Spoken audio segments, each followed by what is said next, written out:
La pluie de novembre à Woodinville, Washington, n'était pas une bruine romantique. Elle était froide, implacable, fouettant sans pitié les vitres de la villa des Von Brandon, comme si elle voulait noyer la chaleur à l'intérieur. Au cœur de ce soi-disant foyer, Evelyn Evie Schneider s'affairait dans l'immense cuisine étincelante. Pendant 6 ans, Evie avait joué ce rôle, la servante silencieuse et reconnaissante. Pas la veuve éplorée de leur fils unique, Julian. Julian, l'enseignant d'histoire aimant qui adorait ses enfants Finn et Lily, était mort dans un accident de voiture 5 ans auparavant. Les Von Brandon, Gisela et Albrecht avaient recueilli Evie. Leur charité était cependant un marché. Evie avait un toit au-dessus de sa tête, une remise humide au sous-sol et ses enfants étaient tolérés. En échange, Evie travaillait 16 heures par jour sans salaire. Ce matin-là, la douleur était plus aiguë que d'habitude. C'était le 5e anniversaire de la mort de Julien. Evie, les doigts gercés par les produits de nettoyage agressifs, polissait l'argenterie précieuse de Gisela. À 6h45, Gisela entra dans la cuisine enveloppée dans un peignoir en cachemire crème. Elle dégageait l'élégance distante d'une femme qui n'avait jamais nettoyé une salle de bain de sa vie. Le café Evie, dit Gisela sans la regarder. Il doit être exactement à 68 degrés. Et je vois des traces sur la bouilloire. Elle doit briller. Evie posa la tasse. Sa gorge était sèche de tension. Madame Von Brandon commença thé. Elle, utilisant la formalité imposée aujourd'hui, est le 5e anniversaire de la mort de Julien. Je voulais demander si je pouvais emmener les enfants 1 heure après l'école. Nous aimerions visiter sa stèle. Gisela s'arrêta. Elle prit la cuillère à café et remua lentement de manière ostentatoire avant de lancer un regard glacial à Evie. Vous voulez vous soustraire à vos devoirs. C'est juste 1 heure. C'est l'anniversaire de la mort de votre fils, de vos petits-enfants. Les lèvres de Gisela se tordirent en une fine ligne tranchante. Julien est mort à cause de sa propre naïveté irresponsable. Il a négligé sa famille pour un 2e emploi inutile, parce que vous n'étiez pas assez pour réaliser ses rêves. Et vous osez demander un congé aujourd'hui, alors que nous avons la gala de bienfaisance demain. Les arrangements floraux doivent être vérifiés. L'argenterie ne se polit pas toute seule. C'est le jour où nous honorons le véritable héritage de Julien, notre travail caritatif Evie. Evie sentit 5 années de douleur et de colère refoulée monter en elle. Julien n'était pas un naïf. C'était un homme merveilleux qui essayait de nous construire une vie loin de votre arrogance contrôlante. Vous avez utilisé sa mort pour retourner ses enfants contre lui. Vous dites à Finn que son père était irresponsable. C'est un mensonge. C'est de la cruauté émotionnelle. Gisela se leva. L'air dans la pièce crépitait. Vous, vermine, vous venez ici vivre de notre grâce, manger notre pain, et vous osez remettre en question notre version de la réalité. Sans nous, vous seriez une mendiante. Vous êtes une domestique bon marché, rien de plus. Et vous avez oublié votre place. Les mains d'Evie rugueuses, à force de récurer, s'agrippèrent au comptoir de la cuisine. Je travaille 16 heures par jour. J'ai 4 chambres vides au-dessus de ma tête, pendant que mes enfants dorment dans une cave moisie. Vous jetez de la nourriture pendant que mes enfants mangent des restes. Je suis la veuve de Julien. Votre belle-fille, je ne suis pas d'un bien. La réponse vint sous la forme d'une gifle cinglante dont l'écho fit basculer la tête d'Evie sur le côté. Elle goûta le sang, son crâne bourdonnait. Gisela siffla les yeux pleins de fureur. vous n'êtes rien. Et maintenant, vous allez découvrir ce qu'est le vrai monde pour les gens comme vous. » L'expulsion fut froide et calculée. Evie se retrouva sous la pluie torrentielle et glaciale devant l'immense propriété de Woodinville. Ses vêtements étaient trempés, sa joue palpitait. Gisela et Albrecht avaient récupéré les enfants directement à la Crestwood Academy, leur expliquant que leur mère était une mendiante ingrate qui abusait de leur bonté. Puis, ils avaient jeté les maigres possessions d'Avie et des enfants, dont la moitié étaient des vêtements donnés sur le trottoir mouillé. Finn, 7 ans, s'accrochait à sa jambe gauche, Lily, 5 ans, à la droite. Le petit corps de Lily tremblait de froid.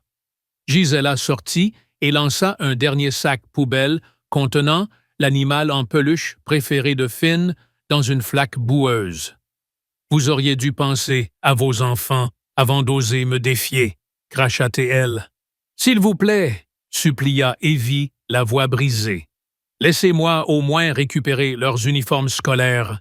Ils en ont besoin pour demain. » Albrecht se tenait dans l'embrasure de la porte, les bras croisés. Il rit un son amer et moqueur. « L'école, pensez-vous que ces gamins retourneront à la Crestwood Academy sans nos frais de scolarité?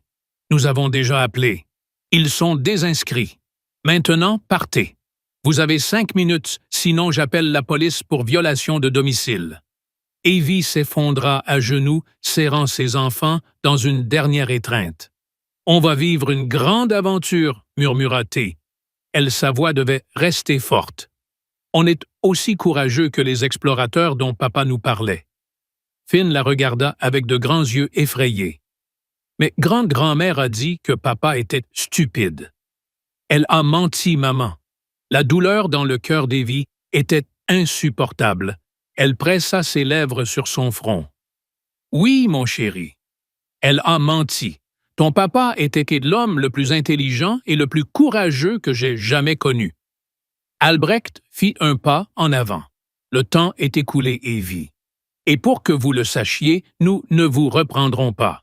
Nous avons demandé à l'avocat de Julian de réexaminer la garde des enfants au cas où vous ne seriez pas en mesure de subvenir à leurs besoins. Nous ne voulons pas que nos petits-enfants grandissent dans les rues de Seattle. » Evie poussa un cri de rage et de désespoir. Ils allaient lui prendre ses enfants. Elle se releva, l'adrénaline montant en elle. Elle déchira le sac poubelle le moins trempé. Elle y fourra l'inhalateur de Lily, les vêtements de rechange mouillés, la couverture sans laquelle Finn ne pouvait pas dormir. Rien d'autre ne pouvait être sauvé. Elle prit la main de Lily et hissa le sac sur son épaule. « Viens, Finn, on va à la voiture. C'est notre nouvelle maison. » La vieille Honda Civic, la fierté de Julian, sa tentative de subvenir aux besoins de la famille, était garée au bord du trottoir. C'était leur dernier point d'ancrage. Evie attacha les enfants tremblants et s'installa sur le siège conducteur. Elle tourna la clé. Le moteur bégaya s'étouffa, puis démarra avec un gémissement bruyant. L'aiguille du réservoir était dans le rouge. Son portefeuille contenait 20,45 $. Evie roula sans but à travers les banlieues jusqu'à ce que les larmes brouillent sa vision. Elle se gara sur le parking vide d'une église où la pluie tambourinait sur le toit rouillé. « Maman, » murmura Lily. « Est-ce que je vais tomber malade dans la voiture? » Evie serra ses enfants aussi fort qu'elle le pouvait. Elle n'avait aucune idée de comment ils allaient en survivre. Pas de travail, pas de référence hormis esclave domestique chez les Van Branden, pas d'amis. Son téléphone vibra. Un SMS d'Albrecht. « Nous avons informé la police que vous avez volé nos biens. Mieux vaut ne pas réapparaître à Woodinville. Plus de clémence. » Evie effaça le message. Elle sentait la faim de ses enfants. 20 $, un jour maximum. Elle roula jusqu'au parking d'un centre commercial où elle dépensa les derniers 5 $ pour 3 petits hamburgers et de l'eau. Une vieille laide dame, à la table d'à côté, lui donna un billet de 20 $. Evie était tombée si bas qu'elle n'avait plus la force de refuser par fierté. De retour dans la voiture froide, Evie raconta à ses enfants les histoires du kid de Julian, pas celles de l'enseignant courageux, mais celles du père passionné qui leur avait toujours promis qu'il devait être courageux. Finn toussait. Lily pleurait doucement. Le chauffage était cassé. Evie éteignit son téléphone pour économiser la batterie. Elle serra ses enfants contre elle, leur chaleur était sa seule richesse. Elle regarda à travers la vitre, embuée dans la nuit sombre. Quelque part, les Von Brandon organisaient leur gala. Ils célébraient leur richesse pendant que les enfants d'Evie grelottaient dans une Honda rouillée. À ce moment de désespoir absolu, Evie prit une résolution inébranlable. Elle survivrait à ce combat. Pas seulement pour elle, mais pour rendre justice à Julian et à ses enfants. Elle quitterait cette remise sur roue, même si elle ne savait pas comment. Demain, il faudrait un miracle. 3 semaines passèrent, 3 semaines pendant lesquelles Evie Schneider apprit la géographie invisible de la pauvreté. Sa vieille Honda Civic devint son univers un cocon froid et étroit où chaque souffle embuait les vitres. Elle découvrit quelle bibliothèque toléraient ses enfants pendant des heures, sans poser de questions quelles toilettes de station-service étaient assez propres pour laver Lily et Finn sommairement et quelles églises y offraient un petit déjeuner chaud le mardi. Les 20 $ donnés par l'inconnu étaient morts depuis longtemps épuisés. Ils vivaient des banques alimentaires et des restes de dons. Finn, 7 ans, essayait vaillamment d'endosser le rôle du petit protecteur. Il organisait leurs maigres possessions dans le coffre avec une précision militaire. Lily, dont la toux s'était transformée en une bronchite inquiétante, dessinait des papillons et des maisons ensoleillées sur les vitres embuées avec des crayons de couleur qu'Evie avait trouvés dans la rue. Son optimisme enfantin brisait le cœur d'Evie. Elle sentait sa propre résilience s'effilocher. La lutte constante contre le froid, la faim et la peur que les services sociaux ne surgissent à tout moment lui rongeaient les nerfs. Un mardi matin, ils étaient garés derrière une laverie ouverte 24h/24 dans un quartier moins huppé de Seattle. Le moteur tournait pour fournir un peu de chaleur résiduelle, tandis qu'Evie essayait de diviser équitablement une dernière banane entre eux 4. Lily toussa de nouveau une toux aiguë et sifflante qui secouait son petit corps. La veille, Evie l'avait emmenée chez une médecin bénévole dans une clinique gratuite. La médecin lui avait donné des antibiotiques, mais l'avait averti avec insistance, Lily avait besoin d'un foyer stable et chaud de toute urgence.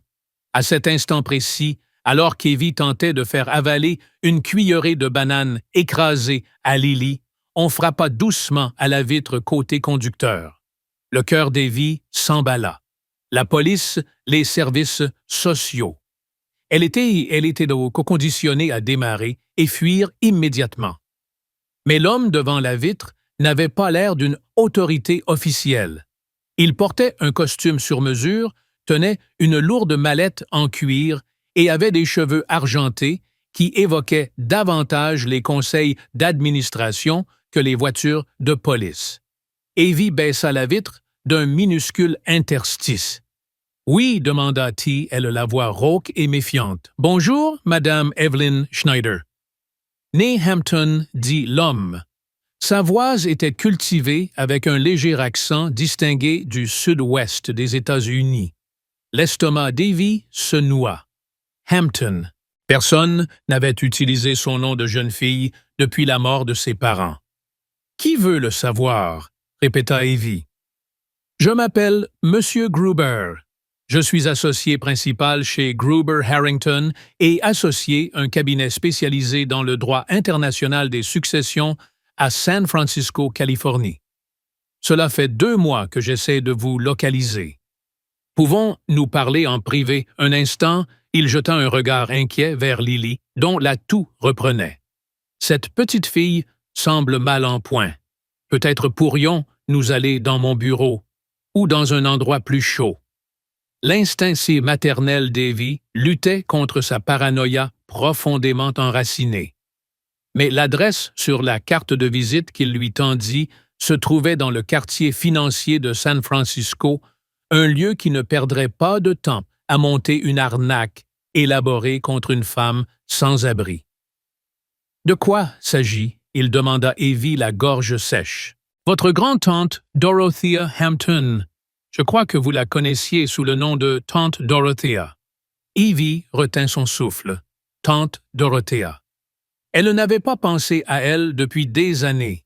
Cette femme excentrique mais chaleureuse historienne de l'art et philanthrope qui lui envoyait des billets de 50 $ dans des cartes manuscrites pour ses anniversaires quand elle était enfant. Elle avait disparu de sa vie après la mort de ses parents des années auparavant. « Elle est morte ?» demanda Evie. Gruber hocha la tête, son expression s'adoucissant. Il y a 9 semaines paisiblement chez elle. Elle a laissé des instructions très précises concernant son héritage. Madame Schneider, je dois vraiment insister pour que nous en discutions dans un cadre plus approprié. Vos enfants ont l'air terriblement gelés. 30 minutes plus tard, Evie était assise dans un fauteuil en cuir profond, probablement plus cher que toute sa voiture.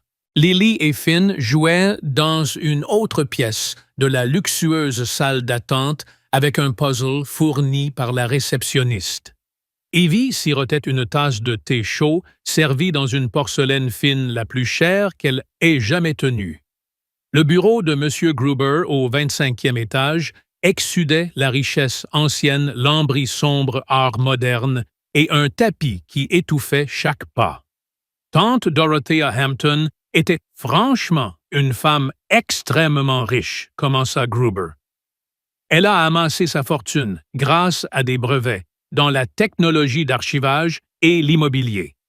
Elle était une collectionneuse passionnée et philanthrope, mais vivait relativement modestement. Elle ne s'est jamais mariée et n'a pas eu d'enfant. Evie se souvenait de l'appartement simple et ordonné de Tante Dorothea à San Francisco. Elle n'avait jamais affiché sa richesse. Quand vos parents sont morts, poursuivit. Gruber, Dorothea a essayé d'obtenir votre garde, mais les tribunaux ont choisi un cousin de votre père. Dorothea ne s'est jamais pardonné de ne pas avoir pu vous prendre en charge à l'époque. Elle ne vous a jamais perdu de vue. Gruber sortit un épais dossier. Elle a suivi votre parcours de vie. Votre mariage, la naissance de vos enfants. Et elle était profondément indignée lorsqu'elle a appris vos conditions de vie actuelles avec les parents de votre défunt mari. La chaleur monta au visage d'Evie. Comment le savait, elle, Dorothea, avait les moyens, dit Gruber doucement. Elle a engagé un détective privé pour s'assurer que vous alliez bien. Les rapports des 5 dernières années étaient difficiles à lire. Evie enfouit ses mains dans son giron. L'idée que quelqu'un ait documenté son humiliation la faisait se sentir nue et exposée. Elle voulait intervenir, continua Gruber. Mais vous n'avez jamais demandé d'aide, Evie. Elle savait que vous refuseriez la charité. Alors elle a attendu. Elle a attendu que les conditions de son héritage soient activées. Des conditions, murmura Evie. Gruber ouvrit le dossier rempli de textes juridiques. Dorothea a créé un trust irrévocable il y a 15 ans. Il devait vous être transféré après sa mort, mais seulement sous certaines conditions. La bouche d'Evie devint sèche. Quelles conditions? Que vous éleviez vos propres enfants que vous soyez dans une situation de véritable besoin et selon ses propres mots, que vous ayez montré la force de surmonter l'adversité sans perdre votre compassion. Gruber sourit légèrement. Les rapports du détective ont confirmé sans équivoque ces 3 conditions. Evie ne comprenait toujours pas. Qu'est-ce que cela signifie financièrement? Gruber sortit une feuille de papier et la posa devant elle. Evie fixa le chiffre certaine de mal lire. Elle compta les zéros. 1 fois, 2 fois, 50 et 80 millions de dollars. C'est impossible, chuchota-t-elle. Je vous assure que c'est tout à fait réel, dit Gruber. 450 000 dollars pour être précis. Plus plusieurs propriétés, dont un grand domaine à Marin County, Californie, une collection d'art et divers autres actifs. La valeur totale de l'héritage s'élève à environ 220 millions de dollars. La pièce tournoyait. Evie s'agrippa aux accoudoirs du fauteuil convaincue qu'elle hallucinait. Le manque de sommeil, le froid et le stress devaient jouer avec son esprit. Il y a aussi des dispositions immédiates, dit Gruber, anticipant sa réaction. Un fonds d'urgence de 500 000 dollars sera transféré sur votre compte aujourd'hui. L'ensemble de l'héritage sera finalisé dans 6 à 8 semaines. Aujourd'hui, la voix d'Evie se brisa. Dans l'heure qui suit, dès que vous me fournirez vos coordonnées bancaires, bien que je recommande vivement d'ouvrir de nouveaux comptes, nous pouvons arranger cela immédiatement. Evie éclata en sanglots. Ce n'étaient pas des larmes douces, mais des sanglots profonds et déchirants. 5 années d'émotions refoulées jaillirent. Gruber lui tendit discrètement des mouchoirs et attendit. Mes enfants, sanglota-t-elle. Ils ont dormi dans une voiture mangée des dons alimentaires. Je n'ai même pas pu acheter de médicaments pour la toux de Lily. Cela s'arrête aujourd'hui, dit Gruber d'une voix ferme. Les instructions de Dorothea étaient claires. Vous et vos enfants ne devez plus jamais manquer de quoi que ce soit. À travers la porte vitrée, Evie vit ses enfants. Finn aide Lily avec le puzzle. Lily toussait, mais elle souriait. Ils méritaient tellement plus que ce qu'Evie avait pu leur offrir. « Pourquoi? » demanda Evie. « Pourquoi tout me laisser à moi? On se connaissait à peine. » Gruber sortit une lettre manuscrite du dossier sur un papier fin. « Elle vous a laissé ceci. » Evie reconnut l'écriture distinctive de Dorothea. « Ma très chère Evie, si vous lisez ceci, je suis parti. Et vous vous demandez probablement pourquoi une parente éloignée vous a tout légué. La réponse est simple, vous êtes la fille que je n'ai jamais eue. La famille que j'ai choisie trop tard pour la revendiquer. J'ai observé de loin comment vous avez construit une vie avec Julien, accueilli vos merveilleux enfants dans le monde et supporté des pertes avec une grâce que je n'aurais jamais pu égaler. J'ai aussi vu comment ceux qui auraient dû vous chérir vous ont cruellement traité. J'ai été trop lâche pour intervenir directement. Cet argent n'est pas de la charité. Ce n'est pas de la pitié. C'est de la justice.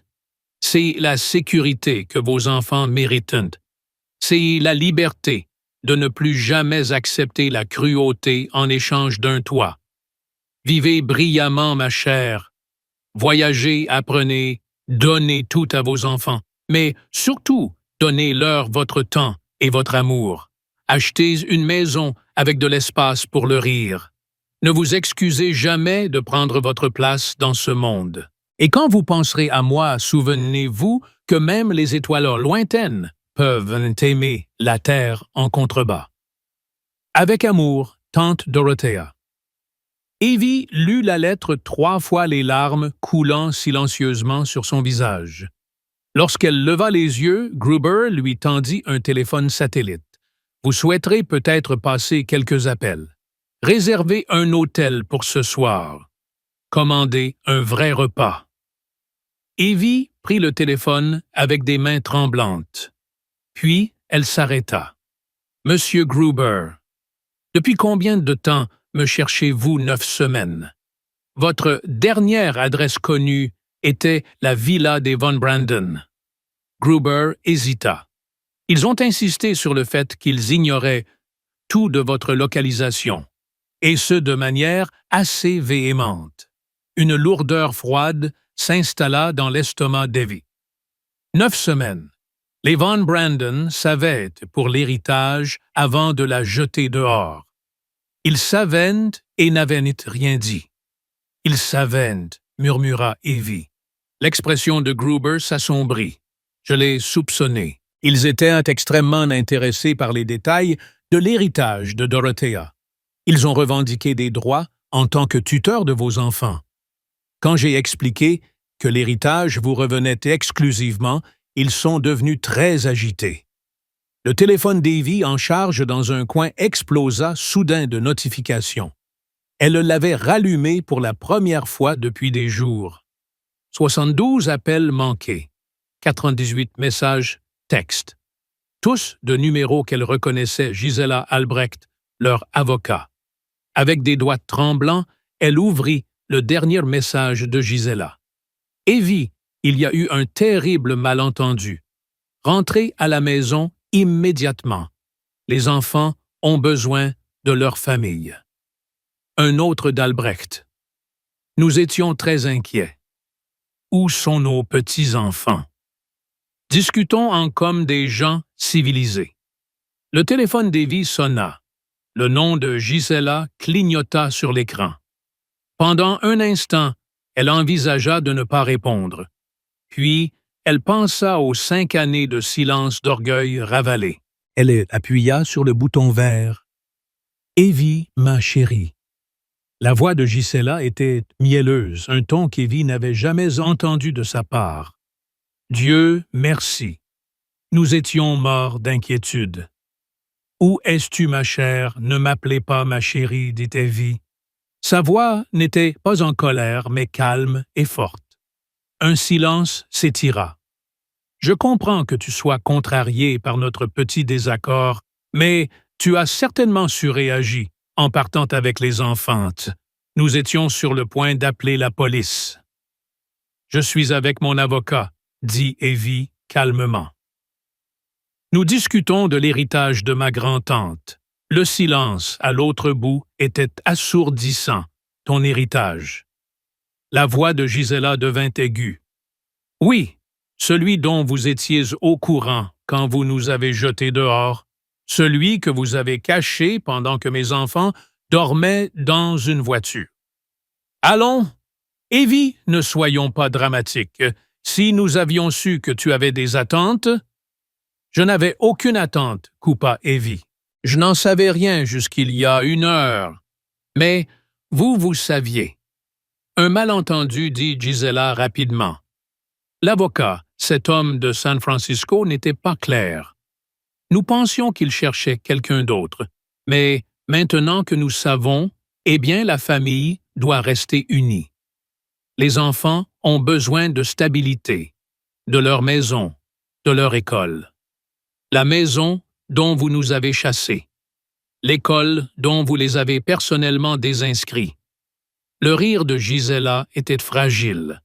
C'est de l'histoire ancienne. Rentre à la maison, Evie.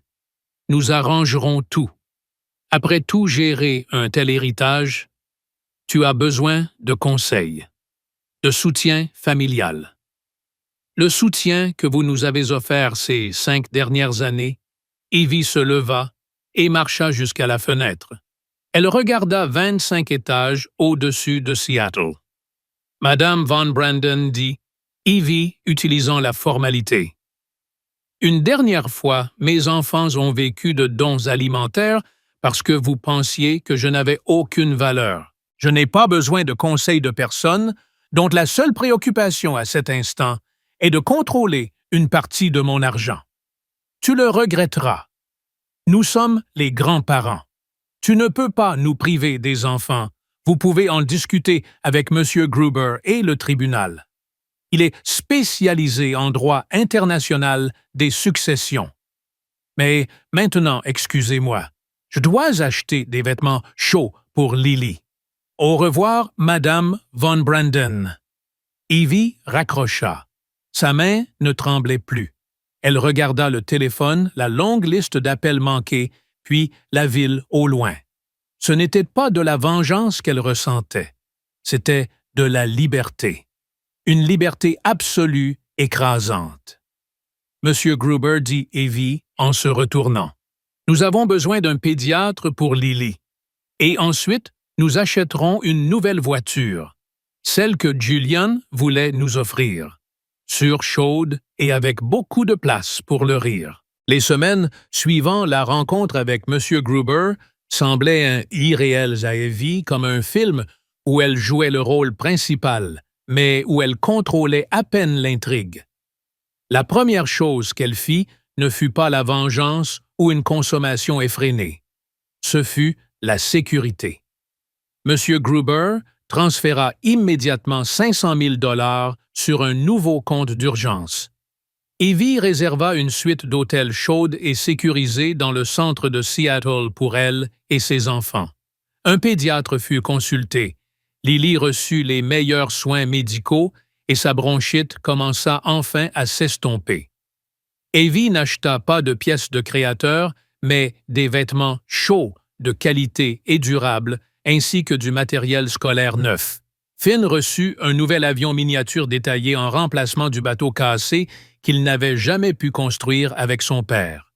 Mais le plus important fut un nouveau foyer. Evie insista pour ne pas emménager dans le vaste domaine de Marin County que tante Dorothea lui avait laissé. « Nous n'avons pas besoin d'une façade, Monsieur Gruber expliqua elle. Nous avons besoin d'un endroit qui nous appartient et qui rayonne de chaleur. » Elle acheta une belle maison baignée de soleil au nord de Seattle, loin des Von Brandon, avec un grand jardin et un espace pour une bibliothèque, un hommage à Julian. Mais Evie savait que l'héritage de tante Dorothea devait être plus qu'un simple nouveau départ personnel. Il devait apporter une justice pour les 5 années d'humiliation, non par une vengeance furieuse, mais par un changement durable. Elle pensa aux mots de tante Dorothea, l'argent était un outil pour construire son propre héritage. Evie commença à travailler intensément avec M. Gruber. Elle utilisa l'histoire de Julian, l'enseignant dévoué dont la mort fut déformée par sa propre famille pour justifier la dépendance d'Evie. 8 semaines après l'expulsion, la transformation d'Evie était complète. Elle n'était pas seulement financièrement indépendante, elle dégageait une nouvelle autorité tranquille. Les cernes sous ses yeux avaient disparu, remplacées par la détermination d'une femme qui avait retrouvé sa dignité. Son chef-d'œuvre fut la création de la Fondation Dorothea pour l'éducation et la résilience des mères. L'objectif, offrir des bourses et des refuges d'urgence pour les mères célibataires qui, comme elle, étaient tombées dans la dépendance ou exclues de l'éducation par des circonstances difficiles. Evie choisit soigneusement le lieu pour l'annonce officielle de la Fondation, un grand bâtiment de bureaux rénové au centre de Seattle qu'elle avait acheté. C'était une structure imposante, en pierre grise et vert, symbolisant la force. La conférence de presse était très fréquentée. Evie, vêtue d'un tailleur élégant mais sobre, se tenait derrière un pupitre avec le logo doré de la Fondation Dorothea en arrière-plan. M. Gruber était à ses côtés. Il y a quelques semaines, commença Evie, sa voix claire et ferme, je me tenais avec mes 2 enfants sous une pluie battante. Nous étions sans abri. Toutes nos possessions étaient sur un trottoir mouillé. Nous avions 20 $ et un chauffage cassé dans notre vieille voiture. Les journalistes commencèrent à murmurer avec excitation. Evie leva la main. Ce n'est pas une histoire de regret. C'est une histoire sur la crise invisible de la dépendance. J'ai été toléré pendant 5 ans en échange de ma force de travail, de ma liberté et de la vérité sur mon défunt mari, Julian Schneider. Elle raconta brièvement l'histoire de l'héritage, les conditions de résilience et l'énorme somme. Elle leva les yeux cherchant délibérément la dernière rangée. Grâce aux dons incroyables de ma tante Dorothea, ma famille est en sécurité. Mais mon histoire serait incomplète si je ne révélais pas l'ampleur réelle de la cruauté qui a failli détruire mes enfants et moi. Une cruauté née de l'avidité. À cet instant, comme Evie l'avait prévu, Gisela et Albrecht von Branden entrèrent dans la salle. Ils étaient impeccablement habillés et tentaient de se frayer un chemin jusqu'à la première rangée. Leurs visages arboraient un sourire forcé, mais la tension était palpable. « Nous voilà !» cria Gisela assez fort pour être entendue. « Nous sommes si fiers de notre chère Evie. Bien sûr, nous étions informés de toute cette affaire d'héritage et nous sommes ici pour offrir notre plein soutien à la Fondation. » Les caméras se tournèrent immédiatement vers les Von Branden. Evie prit une profonde inspiration. C'était le moment de donner la leçon. En effet, dit Evie, sa voix prenant une pointe plus acérée, mais toujours maîtrisée. Madame et Monsieur Von Branden sont une partie essentielle de cette histoire. Je voudrais profiter de leur présence pour expliquer la leçon éducative de cette expérience. Elle se tourna directement vers eux. Lorsque M. Gruber, l'avocat de ma tante, m'a cherché pour la première fois, vous avez insisté sur le fait que vous ignoriez où je me trouvais. M. Gruber a confirmé que vous étiez au courant de l'héritage pendant 9 semaines avant mon expulsion. Vous saviez que mes enfants allaient hériter d'une fortune, et pourtant, vous nous avez délibérément jetés dehors, pensant que mes enfants seraient plus faciles à contrôler sans moi. Les visages de Gisela et Albrecht devinrent livides. Un murmure excité parcourut la foule des journalistes. « C'est de la diffamation », siffla Albrecht. « Nous voulions te protéger, Evie. »« Tu n'étais pas stable, demanda Evie calmement. « Je n'étais pas stable parce que j'essayais de nourrir mes enfants dans une voiture froide pendant que vous saviez que je disposais de 180 millions de dollars. Vous avez retiré vos petits-enfants de l'école et leur avez pris le dernier souvenir de leur père. Ce n'est pas de l'instabilité, Monsieur Von Branden. C'est de l'avidité malveillante. » Elle se tourna à nouveau vers les caméras. « J'ai survécu à ce combat. Et c'est la leçon que je veux transmettre aujourd'hui à toutes les mères piégées dans la dépendance. La véritable liberté ne réside pas dans la richesse. Elle réside dans le fait de trouver sa propre voie et de savoir que votre valeur n'est pas définie par les autres. » Evie sourit. C'était un sourire empreint de force. La Fondation Dorothea commencera son travail dès aujourd'hui. J'utilise mon héritage pour offrir un soutien financier et juridique aux femmes afin qu'elles n'aient plus jamais à accepter la cruauté en échange d'un toit. C'est un investissement dans la maternité et l'indépendance. Elle regarda une dernière fois Gisela et Albrecht. Vous avez retiré mes enfants de la Crestwood Academy pensant qu'ils deviendraient comme des vagabonds. Je paierai les frais de scolarité pour tous les enfants de cette ville qui ont besoin de votre aide. Mais mes propres enfants ne retourneront pas dans votre école. Ils seront désormais élevés par une mère qui sait que l'éducation et l'empathie sont les véritables richesses. » Les Von Branden tentèrent encore de protester, mais les journalistes les entourèrent immédiatement avec des micros et des caméras posant des questions implacables sur l'avidité et l'expulsion. Leur façade publique était définitivement brisée. Evie quitta le pupitre, tandis que M. Gruber répondait aux questions de la presse. Elle passa par une porte latérale où Finn et Lily l'attendaient avec leur nouveau sac à dos. Ce soir-là, Evie emmena ses enfants dans leur nouvelle maison. Ce n'était pas aussi grand que la villa des Von Brandon, mais c'était chaud, lumineux, et sentait la peinture fraîche et la sécurité. Finn et Lily coururent immédiatement dans le jardin pour explorer les grands érables. Evie entra dans l'ancienne bibliothèque de Julien. Elle l'avait aménagée comme il l'aurait aimé, avec des étagères en bois et une cheminée confortable. Elle s'assit dans le grand fauteuil et regarda autour d'elle. La porte s'ouvrit et Finn entra. Il tenait son nouvel avion miniature dans la main. « Maman, dit-il doucement, grand-mère a dit quelque chose de méchant aujourd'hui. » Evie le prit sur ses genoux. « Quoi donc, mon trésor? » Elle a dit que notre valeur dépendait de si on allait à la Crestwood Academy. Evie le regarda profondément dans les yeux. C'était la dernière et la plus importante leçon. « Écoute-moi, Finn. Les Von Brandon ne savent rien de la vraie valeur. Leurs cœurs sont vides et froids, peu importe combien d'argent ils ont. Tu n'es pas précieux parce que tu es riche ou parce que tu vas dans une école chère.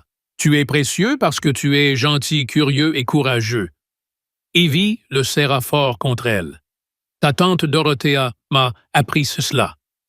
Elle ne m'a pas seulement donné de l'argent. Elle m'a donné la leçon que les vraies richesses résident dans le cœur. Nous utilisons notre argent maintenant pour aider les autres afin qu'ils n'aient jamais à souffrir comme nous l'avons fait. C'est l'héritage de ton papa et de ta tante. » Evie se leva, prit la main de Lily et conduisit les enfants dans le salon où un feu crépitait dans la cheminée. « Désormais, mes amours, dit Evie, en enveloppant les enfants dans des couvertures.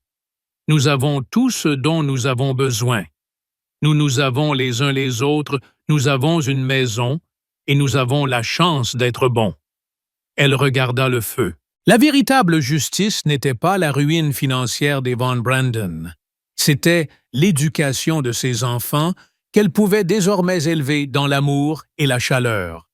Elle savait que Finn et Lily, contrairement à leurs grands-parents, avaient appris la leçon la plus importante. La vraie valeur d'une personne ne réside pas dans son compte en banque, mais dans la manière dont elle traite ceux qui ne peuvent rien lui offrir. Evie sourit et serra ses enfants contre elle. « Maintenant, mes amours, nous sommes vraiment riches. »